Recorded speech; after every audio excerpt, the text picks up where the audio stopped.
আসসালামু আলাইকুম প্রিয় শিক্ষার্থী ভাই এবং বোনেরা, আমরা একে একে কিন্তু প্রথম ৫টি ডাইজেস্ট শেষ করেছি। যারা প্রথম ৫টি ডাইজেস্ট দেখেননি তারা দেখে নিতে পারেন। অবশ্যই দেখলে আপনাদের রুলসগুলো মাথায় গেঁথে যাবে। অর্থাৎ আমি ব্যাখ্যাসহ সমাধান করেছি। আমরা এখন ব্যাখ্যাসহ সমাধান করব ইংরেজি ডাইজেস্টের অন্তর্ভুক্ত যে প্রশ্নগুলো রয়েছে, এবং এগুলো কিন্তু প্রত্যেকটি গুরুত্বপূর্ণ প্রশ্ন এবং এর নিয়মগুলো কিন্তু প্রত্যেকটি গুরুত্বপূর্ণ। চলুন শুরু করি। প্রথম প্রশ্নটি হলো যে তৌফিক went to library with a view to, এরপরে বাকি অংশ আমাদের ফিল আপ করতে হবে। দেখুন, উইথ এ ভিউ টু অথবা লুক ফরওয়ার্ড টু, এখানে রয়েছে উইথ এ ভিউ টু। এই উইথ এ ভিউ টু থাকতে পারে অথবা লুক ফরওয়ার্ড টু থাকতে পারে। এরপরে মূলত ভার্বের সাথে কি হবে? ভার্বের সাথে ভার্ব ওয়ানের সাথে কি হবে? আইএনজি যুক্ত হবে। তাহলে কি হবে? ভার্বের সাথে আইএনজি যুক্ত হবে। তাহলে এখানে সঠিক উত্তর হবে কি? যে রিডিং বুক। রিডিং বুক নিয়ম অনুযায়ী উইথ এ ভিউ টু থাকতে পারে অথবা লুক ফরওয়ার্ড টু থাকতে পারে। এবারে দেখুন, hardly had we reached school, এরপরে বাক্যটি সম্পন্ন করতে বলা হয়েছে। এখানে দেখুন, হার্ডলি থাকলে এরপরে মূলত হোয়েন হয়। হার্ডলি থাকলে কি হয়? হোয়েন হয়। যদি হার্ডলি না থাকে, যদি নো সোনার হ্যাড থাকে, তাহলে কিন্তু দেন হবে। তাহলে hardly when, no sooner had থাকলে দেন হবে। আবার স্যাক্রিফাইসলি হ্যাড থাকলে এরপরে আবার হোয়েন হবে। তাহলে হার্ডলি অথবা স্যাক্রিফাইসলি হ্যাড থাকলে কিন্তু হোয়েন হয়। এবং বাকি অংশ পাস্ট ইনডিফিনিট টেন্স হবে। অর্থাৎ এই বাকি অংশ কি হবে? পাস্ট ইনডিফিনিট টেন্স হবে। এখানে দেখুন, হোয়েন দা বেল রং, অর্থাৎ এটি পাস্ট ইনডিফিনিট টেন্সে রয়েছে। অর্থাৎ hardly had we reached school when the bell rang. এরপরে দেখুন, দো হি ইজ পোর, তারপরে ফিল আপ করতে বলা হয়েছে।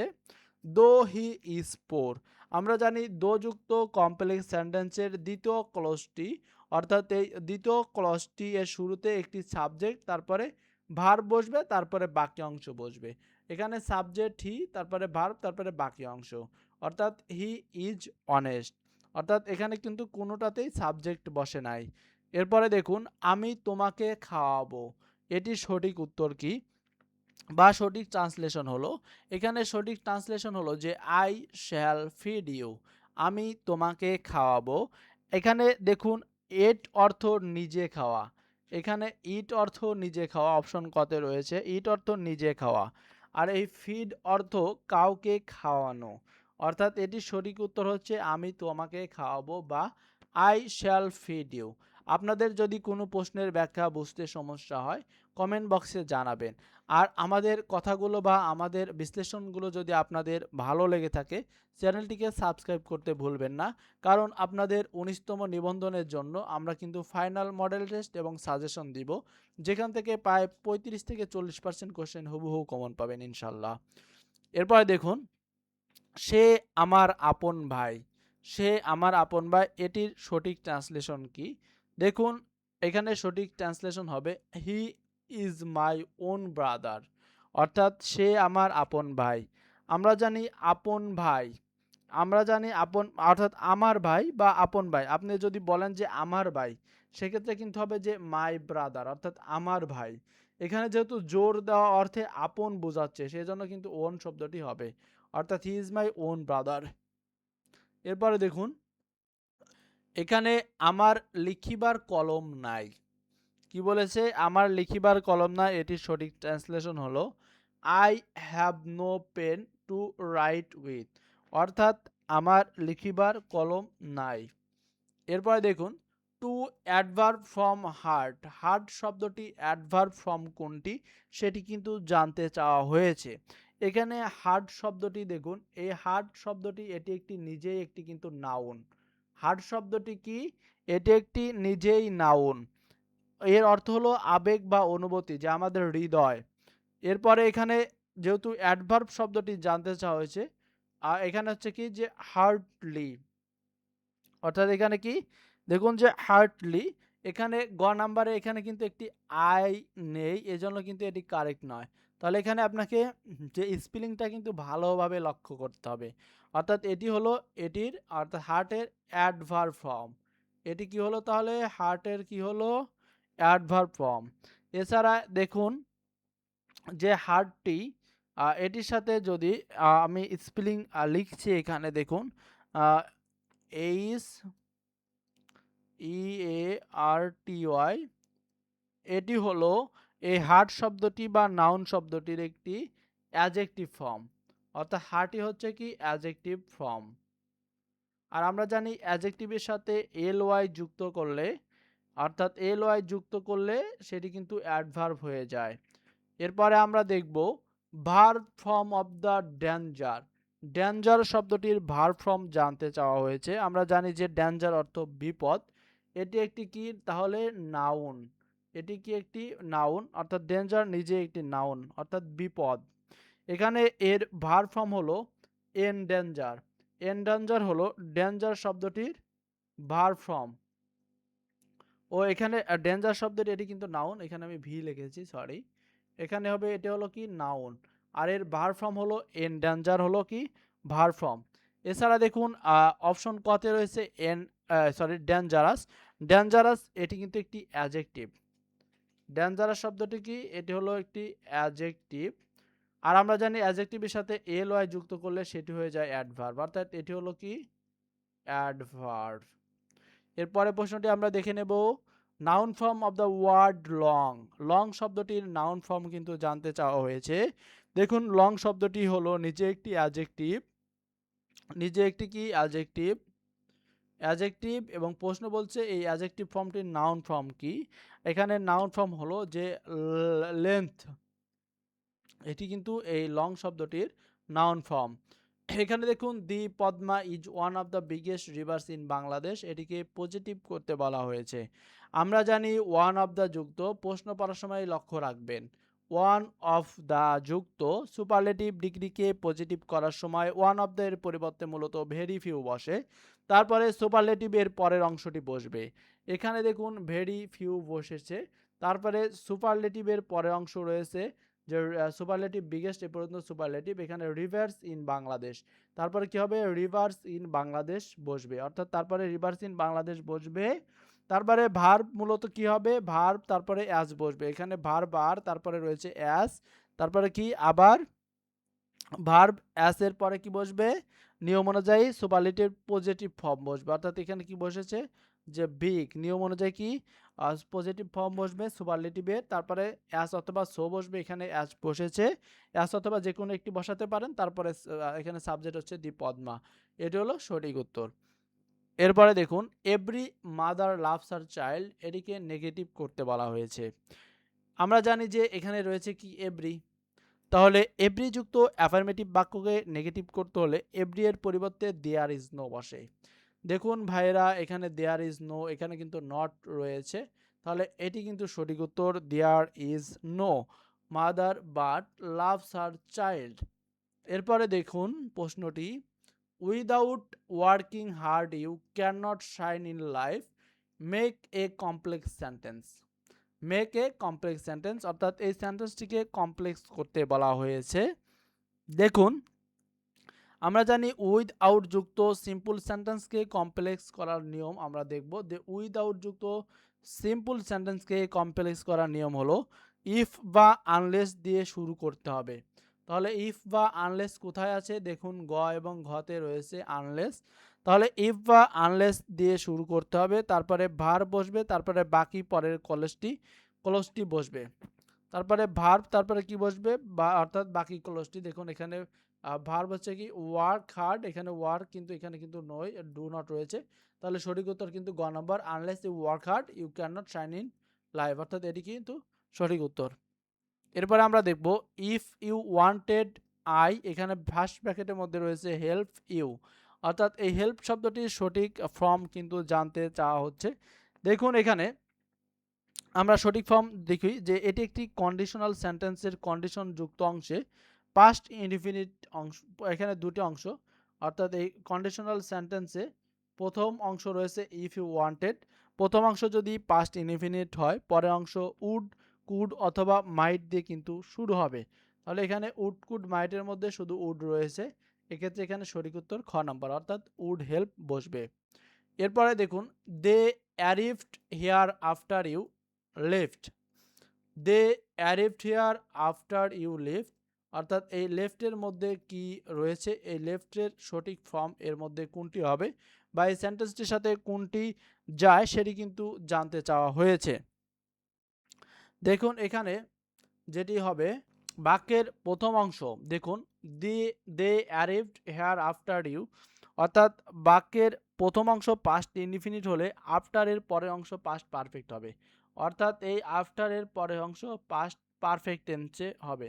তাহলে এখানে সঠিক উত্তর পাস্ট পারফেক্টের হচ্ছে মূল ভার্ব হলো হ্যাড, তারপরে লেফট, অর্থাৎ হ্যাড লেফট হবে।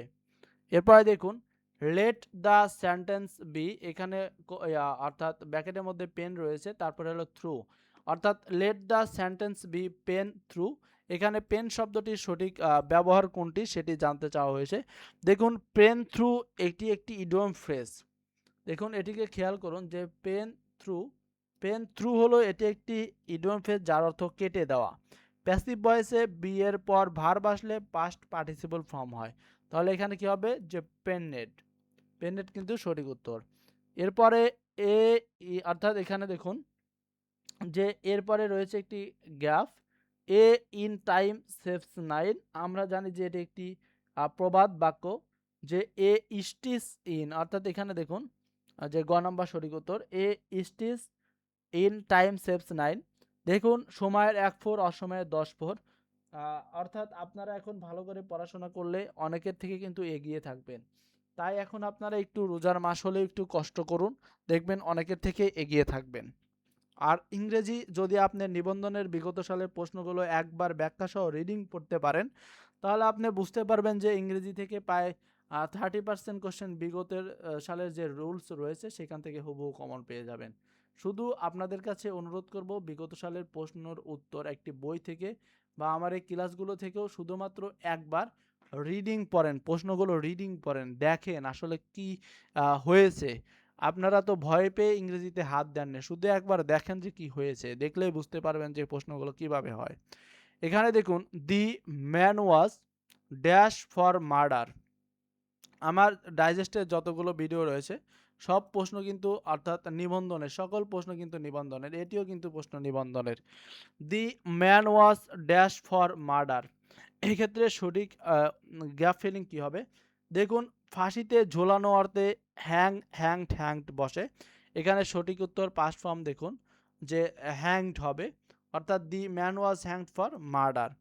এরপর দেখুন he speaks as if he, এখানে ড্যাশ রয়েছে এ ম্যাড, অর্থাৎ এখানে গ্যাপ ফিলিং কী হবে সেটি জানতে চাওয়া হয়েছে। এখানে দেখুন অ্যাজ ইফ, এখানে একটি রুলস রয়েছে অ্যাজ ইফ রয়েছে, অ্যাজ ইফ অথবা অ্যাজ দো এর অংশ প্রেজেন্ট ইনডিফিনিট টেন্স হলে, অর্থাৎ হি স্পিক্স অ্যাজ ইফ অথবা অ্যাজ দো এই প্রথম অংশ যদি প্রেজেন্ট ইনডিফিনিট টেন্স হয়, অর্থাৎ হি সাবজেক্টের পূর্বের অংশ, বা অ্যাজ ইফ এর পূর্বের অংশ যদি প্রেজেন্ট ইনডিফিনিট হয় পরের অংশ পাস্ট ইনডিফিনিট টেন্স হবে, অর্থাৎ বি ভার্ব আসলে কি হবে সরাসরি ওয়ার হয়ে যাবে, সরাসরি ওয়ার হয়ে যাবে। এটি কিন্তু নিবন্ধনে কয়েকবার এসেছে একই রুলসে। এরপরে দেখুন the synonym of the word witty, witty শব্দটির কি হয়েছে সমার্থক শব্দ জানতে চাওয়া হয়েছে। আমরা জানি উইটি শব্দের অর্থ কি চালাক বা চতুর, এটির অর্থ কি চালাক বা চতুর উইটি শব্দটি, তাহলে এটি সঠিক সিনোনিম হলো কি ক্লেভার, ক্লেভার অর্থ কিন্তু চালাক চতুর। এরপর দেখুন the synonym of the word cordial, cordial শব্দটির সঠিক সমার্থক শব্দ জানতে চাওয়া হয়েছে। আমরা জানি কর্ডিয়াল শব্দটির অর্থ হলো আন্তরিক, কর্ডিয়াল শব্দটির অর্থ কি আন্তরিক। এখানে অ্যামিয়াবল, অ্যামিয়াবল শব্দটির অর্থ কিন্তু আন্তরিক, অ্যামিয়াবল শব্দটি কি অর্থ হলো আন্তরিক। এরপর দেখুন the antonym of the word adverse, adverse শব্দটির এখানে বিপরীতার্থক শব্দ জানতে চাওয়া হয়েছে। আমরা জানি অ্যাডভার্স শব্দটির অর্থ হলো প্রতিকূল, মনে করেন নৌকাটি ঘন্টায় 8 কিলোমিটার অর্থাৎ জলের প্রতিকূলে যায়, তাহলে এটি যদি প্রতিকূল হয় বিপরীত শব্দ কী হবে অনুকূল। তাহলে আপনারা কি জানেন এতদিন অঙ্ক করলেন যে অনুকূল প্রতিকূলে নৌকা যায়, তাহলে অর্থাৎ অনুকূলের ইংরেজিটা কি একবারও কি ভেবে দেখেছেন যে ইংরেজিটা কি, এখানে অনুকূলের ইংরেজি হলো যে ফেভারেবল, অর্থাৎ নৌকাটি এত ঘন্টায় নদীর স্রোতের অনুকূলে যায়। এরপরে দেখুন the antonym of the word flexible, flexible শব্দটির বিপরীতার্থক শব্দ জানতে চাওয়া হয়েছে। দেখুন ফ্লেক্সিবল অর্থ হলো নমনীয়, ফ্লেক্সিবল অর্থ কি নমনীয়, যেহেতু এর বিপরীত শব্দ হলো তাহলে কি শক্ত হবে, অবশ্যই হার্ড হবে বা কঠিন হবে। দেখুন এখানে প্রথমে রয়েছে হার্ড, তাহলে এটি কিন্তু বিপরীত সমার্থক শব্দ। এখানে দেখুন dash he is coming today, dash he is coming today.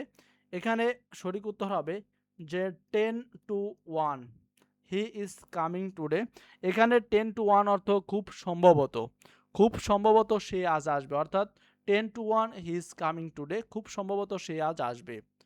You will fail in the exam if you dash from school.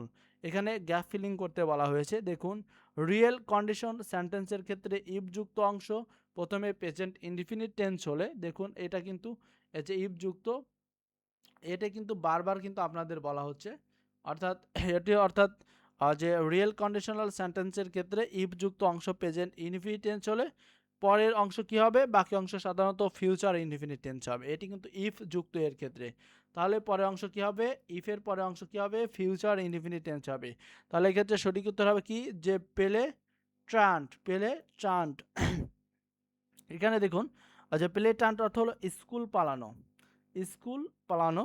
এবং অন্যদিকে রয়েছে দেখুন যে টেক টু টাস্ক, ক নম্বরে রয়েছে take to task. Take to task এর অর্থ হলো তিরস্কার করা। এবার রয়েছে পুট অফ, পুট অফ অর্থ হলো খুলে ফেলা বা ফেলে রাখে এমন বোঝায়। পুট আউট, পুট আউট মানে বোঝানো হয় আপনার নিভানো। তাহলে সঠিক বাংলা অর্থ অনুযায়ী কিন্তু ঘ নাম্বার কিন্তু সঠিক উত্তর। এরপরে দেখুন his dash placed us all, এক্ষেত্রে এখানে সঠিক উত্তর কি হবে। দেখুন বাক্যটির পূর্ণাঙ্গ অর্থ দাঁড়ায় যদি আমরা গ নাম্বার সঠিক উত্তর ধরি, তাহলে এটা যদি হলো যে his made in space placed us all, অর্থাৎ বাক্যটির পূর্ণাঙ্গ অর্থ দেখায় তার প্রথম ভাষণ আমাদের সবাইকে মুগ্ধ করেছে। আমরা জানি যে মেড ইন স্পেস হলো তার প্রথম ভাষণ, তাহলে এটি কিন্তু সঠিক উত্তর। আমরা অল্প কয়েকটি করে প্রত্যেকটি ডাইজেস্টে কোশ্চেন রেখেছি, কারণ আপনাদের যাতে বিরক্ত না লাগে এজন্য অল্প সময়ের মধ্যে একটি ক্লাস শেষ করে দিয়েছি। এরপরে কোন ক্লাসটি দিলে আপনাদের জন্য উপকার হয় অবশ্যই আপনারা আমাদের কমেন্ট বক্সে জানাবেন। সবাইকে অসংখ্য ধন্যবাদ।